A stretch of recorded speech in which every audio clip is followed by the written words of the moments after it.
ये देखिए, ये मेरा नागिन नहीं है, लेकिन ये मेरा छोटा सा क्यूटू सा जोनी, जो मेरा पार्टनर है। इसके साथ भी मैं रील बनाता हूँ। आप लोगों ने पहले दूसरे दिन ये बहुत प्यार दे दिया। और भगवान करे ये प्यार पूरे साल नहीं आजीवन बना रहे। कल्लू जी को नया साल मुबारक हो। एक मेरा वर्ल्ड वाइड से गाना आया था, एक गर्लफ्रेंड बनबू का, उसको आप लोगों ने मिलियन में टच करा दिया। और बहुत प्यारा फनी रैप सॉन्ग है जो मैंने एक बार गाया था, जान लोगी क्या। आप लोग आंसू बाबा को ढूंढ रहे थे, ये हमारे बड़े भाई आंसू बाबा।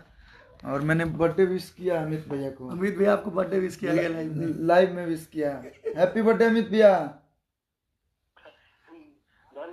और आप सभी लोग लाइव में जितने लोग देख रहे हैं हमारे अमित भैया को, आप लोग विश कर दीजिए। अमित सिंह जी जो कि हमारे बड़े भाई हैं, और अभी से ही नहीं, बचपन से ही इनका प्यार मिलता है।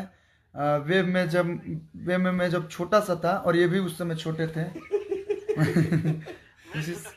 मतलब मैं छोटा था, ये हमसे थोड़े से बड़े थे, ऐसा नहीं है। और बहुत प्यार देते हैं, और इंस्पायर म्यूजिक इनका है। इन्हीं के माध्यम से जो मड़ैया में जड़ैया के मैं ऐड कर रहा था, ये इन्हीं के पास है। वो ये एक ही चैनल नहीं, बहुत सारा चैनल इनके पास है।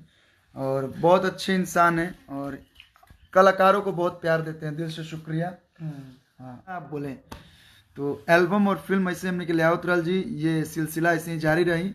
बस आज आप सबके न्यू ईयर विश करें नहीं तो हैप्पी न्यू ईयर। और नया साल में आप लोग के प्यार आशीर्वाद ऐसे मिलत रहो। और वो लोग अपन पूरा परिवार के रक्षा करे, लोग सेफ्टी से रही लोग, काहे कि सेफ्टी में रहला में ही भलाई बा। क्या कि अभी कोरोना गईल नहीं के बीच बीच में रह रहा कि न्यूज़ पे दिखावे तो बड़ी डर लगेला। Thank you. तो चलिए, happy new year, love you all.